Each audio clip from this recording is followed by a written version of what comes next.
राधिका दीदी, आपको तो अपने ससुराल में जाकर हमारी याद आती ही नहीं है, तभी इतनी देर बाद आप हमसे मिलने आई हैं। नहीं नहीं राधा, ऐसी बात कोई भी नहीं है। तुम्हें तो मालूम ही है कि मुझे ही सारा घर संभालना होता है अपने ससुराल में। दीदी, वो घर सिर्फ आपका तो नहीं है, सब उस घर में रहते हैं, तो फिर अकेली आपको ही सारा घर क्यों संभालना पड़ता है। हाँ राधा, मैं जानती हूँ कि वो घर सबका है, लेकिन तुम्हें अच्छे से मालूम है कि मेरी नंद का रिश्ता अभी अभी तो टूटा है। तभी वहां पर राधिका का पति भी आ जाता है और कहता है, राधिका, यहाँ पर तुम अपने घर आकर बैठी हुई हो और वहां पर मेरी दीदी तुम्हारे लिए चिंतित हो रही थी कि कहीं तुम्हें कुछ हो ना गया हो। राघव जी, लेकिन चिंतित होने की तो कोई भी आवश्यकता नहीं थी। मैं नंद जी को बता कर आई थी कि मैं आज अपने घर ही रहने वाली हूँ। अच्छा, तो तुम्हारे कहने का मतलब क्या है कि मेरी बहन झूठ बोल रही है कि तुम उसे घर में कुछ भी बताकर नहीं आई और यहाँ पर आ गई। राघव के वहां से जाते ही राधा अपनी बहन से कहती है, दीदी, आपकी ये नंद तो बहुत ज्यादा चालाक है, आपको तो पता भी नहीं चला और वो जीजाजी को आपके खिलाफ भड़का रही है। राधा, तुम इस सब की चिंता बिल्कुल भी मत करो। अभी राघव जी क्रोधित हैं तो मुझे उनके साथ ही घर जाना होगा, फिर कभी रहूंगी। राधिका अपनी बहन से इतना कहते साथ ही वहां से चली जाती है। रोनिका दीदी, मैं तो आपको बता कर गई थी कि मैं अपने घर जाने वाली हूँ, फिर आपने राघव जी से क्यों झूठ बोला इस बारे में। क्योंकि तुम अच्छे से जानती हो कि मुझे तुम बिल्कुल भी पसंद नहीं हो और मैं तुम्हें अपने भाई के जीवन में देखना भी नहीं चाहती हूँ। लेकिन आप आखिर ऐसा क्यों करना चाहती हैं। मैंने कभी भी आपके साथ गलत नहीं किया और आपको आपके रिश्ते का पूरा सम्मान दिया। अभी तुम देखो, मैं तुम्हें दिखाती हूँ कि मेरे भाई के जीवन में तुम्हारी क्या हैसियत है। अभी मैं राघव को बुला कर लाती हूँ। कि तभी वहां पर राघव उन दोनों की आवाज सुनकर आ जाता है। दीदी, क्या बात है, इतनी रात हो गई है, आप अभी तक सोई नहीं। अगर कोई चिंता का विषय है तो आप मुझे बता सकती हैं। राघव, मैं तुम्हारे सामने ही तुम्हारी पत्नी से क्षमा मांगना चाहती थी, क्योंकि उसे लगता है कि मैं तुम दोनों का रिश्ता खराब करना चाहती हूँ।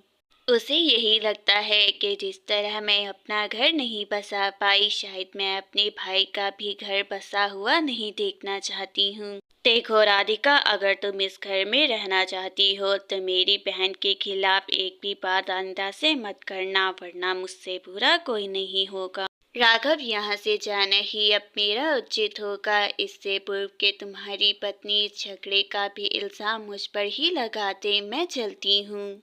राधिका की नंद तो खुशी खुशी वहां से चली जाती है। राधिका, तुमने देखा कि तुम्हारे कथन से मेरी दीदी का दिल को कितनी ज्यादा ठेस पहुंची है, लेकिन तुम्हें बिल्कुल भी इस बात का एहसास है ही नहीं है। राधिका तो अपने पति को खुश भी नहीं कहती। माँ, दीदी की नंद बहुत ज्यादा ही चालाक है। वो दीदी के घर को अपना घर ही समझ रही हैं और उन्हें वहां से निकालना चाहती हैं। राधा, ये सब कुछ तुम क्या कह रही हो। आखिर वो राधा की नंद का घर भी तो है और आखिर वो अपने घर को छोड़कर कहाँ जाएगी। माँ, मैं अच्छे से जानती हूँ कि वो घर उनका भी है, लेकिन वो जीजा जी और दीदी के दरमियान बहुत ज्यादा मतभेद पैदा कर रही हैं। देखो राधा, ससुराल में तो ऐसा ही होता है। जिस तरह तुम्हारी दीदी के साथ हो रहा है, मेरी नंद भी ऐसा ही किया करती थी। माँ, मैं दीदी से मिलने के लिए उनके घर जरूर जाऊंगी। मुझे मालूम है कि दीदी इस वजह से बहुत ज्यादा चिंतित रहने लगी हैं। क्यों नहीं राधा, तुम अपनी दीदी से मिलने के लिए जरूर जाना। अपने ससुराल में तुम्हें देखकर वो भी बहुत ज्यादा प्रसन्न हो जाएगी। मैं अच्छे से जानती हूँ कि रोनिका बिल्कुल भी ठीक नहीं कर रही है, लेकिन तुम चिंता मत करो, मैं आज उससे खुद बात करूँगी। माँ जी, मैं जानती हूँ कि जो उनके साथ हुआ वो बिल्कुल भी अच्छा नहीं था, लेकिन वो मेरे साथ जो कर रही हैं वो ठीक नहीं है। देखो राधिका बेटी, मैं अच्छे से जानती हूँ कि तुम इस घर की जिम्मेदारियाँ अच्छे से निभा रही हो, तो चिंतित मत हो तुम इस बारे में। सविता अपनी बेटी को बात करने के लिए बुलाती है वहाँ। माँ, क्या बात है, इतनी सुबह सवेरे आपने आखिर मुझे क्यों बुलाया है? अभी तो मेरी आधी नींद भी पूरी नहीं हुई, जल्दी बताएं। रेणुका, आखिर तुमने अपने भाई से झूठ क्यों बोला कि राधिका तुम्हें अपने घर बताकर नहीं गई? आखिर तुमने ये सब कुछ क्यों किया? माँ, आखिर आप कहना क्या चाहती हैं कि मैंने जानबूझकर राघव से झूठ बोला? आखिर मैं अपने भाई का घर क्यों ही बर्बाद करना चाहूँगी? देखो रोनिका, जो होना था वो हो चुका है, लेकिन आइंदा ऐसी कोई भी बात मैं ना सुनूं जिसकी वजह से राधिका का झगड़ा हो राघव से। रोनिका तो वहाँ से तिलमिलाती हुई गुस्से से चली जाती है। राधा भी किचन में कैमरा फिक्स कर लेती है और रोनिका उससे कहती है, यहाँ तुम हमारे किचन में क्या कर रही हो? अगर अपनी बहन से मिलने आई हो तो जाकर उसकी के कमरे में ही रहो। रोनिका दीदी, मेरी बहन ने तो कभी भी आपका बुरा नहीं सोचा, फिर आप उनके साथ इस तरह कैसे कर सकती हैं? मुझे बताएं। अगर तुम्हें सच सुनने का इतना ही शौक है तो फिर सुनो। जब मैं नाराज होकर अपने घर आई तो मुझे उनका प्यार बिल्कुल भी अच्छा नहीं लगा। आपका पति आपको प्यार नहीं करता तो इसमें भला मेरी दीदी और जीजाजी का क्या कसूर है? आप उनकी गृहस्थी क्यों खराब कर रही हैं? मैं तो उनकी गृहस्थी खराब करूंगी। इस सब को कर कर मुझे बहुत दिली सुकून मिलता है और बहुत जल्द मैं उसे घर भेज दूंगी। रोनिका के जाते साथ ही राधा वो सारी रिकॉर्डिंग अपने कैमरे में कर लेती है और राघव को भेजती है। राधा, तुमने आने से पहले मुझे बताया ही नहीं, वरना मैं तुम्हारा पसंदीदा भोजन जरूर बनाती और अपने हाथों से खिलाती। दीदी, अभी तो मैं आपके हाथों का भोजन बना हुआ नहीं खा सकती। माँ मेरा घर पर इंतजार कर रही होंगी, मैं चलती हूँ अब। ठीक है राधा, तुम जाओ, वैसे भी अंधेरा होने ही वाला है, उससे पहले ही तुम्हें घर चला जाना चाहिए। अंधेरे में तुम्हें मालूम ही है कि कितने ज़्यादा हादसात हो जाते हैं। अपनी दीदी को फ़ोन करना बिल्कुल भी मत भूलना, मैं इंतज़ार करूँगी तुम्हारी कॉल का।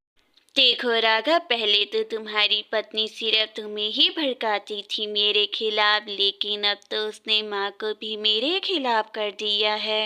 दीदी, अब तो अपनी मनगढ़ंत कहानियाँ बुनना बंद कर दे। मुझे सारी सच्चाई का पता चल चुका है, लेकिन मैं आपके मुंह से सुनना चाहता हूँ। राघव, आखिर तुम किस सच की बात कर रही हो? मैंने तुम्हें सारी जिंदगी संभाला है और तुम्हें मुझ पर ही विश्वास नहीं रहा अब। दीदी, मुझे तो खुद से भी ज़्यादा आप पर विश्वास था, लेकिन आपने मेरा विश्वास तोड़ा है। मैंने आपकी सारी बातें सुन ली हैं।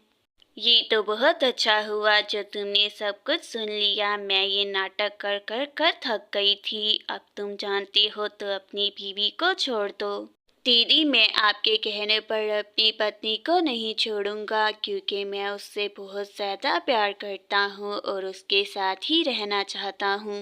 रोनिका तो वहाँ से बिना कुछ कहे ही अपने परिवार को जाती है। देखो राधिका, मैं जानता हूँ कि मैंने तुम्हारे दिल को बहुत ज़्यादा ठेस पहुँचाई है। मैं तुम्हारा अपराधी हूँ, मुझे माफ़ कर दो। राघव जी, मैं आपको माफ़ तो कर दूँ, लेकिन इस बात की क्या गारंटी है कि आगे जाकर आप मुझ पर बिल्कुल भी शक नहीं करेंगे? देखो राधिका, मेरा विश्वास करो, आगे चलकर ऐसा कुछ भी नहीं होगा और मैं तुम्हें कोई भी दुख पहुँचने नहीं दूंगा आपसे। राघव जी, आखिर मैंने आपसे प्रेम किया है और मैं आपकी इस गलती को माफ़ करती हूँ, लेकिन आइंदा ऐसे मत कीजिएगा। राधिका, मुझे लगता है कि अब हम सबको जाकर राधा से मिलना चाहिए। आखिरकार उसने हमारे लिए इतना सब कुछ किया है। राधा, तुम्हारा बहुत बहुत धन्यवाद जो तुमने मेरी इतनी ज़्यादा सहायता की, वरना मेरी आंखों में पड़ा हुआ आवरण उठता ही नहीं। राघव वहाँ से राधा का धन्यवाद कर कर जल्द ही चला जाता है। राधा, तुम्हारा बहुत बहुत धन्यवाद। आखिरकार तुमने मेरी ज़िंदगी बचा ली, वरना रोने का दीदी क्या करती मालूम नहीं। दीदी, मैं जानती थी कि वो इस तरह बिल्कुल भी नहीं मानेगी, इस वजह से उसकी रिकॉर्डिंग बनाकर मैंने जीजा जी को सेंड कर दी थी।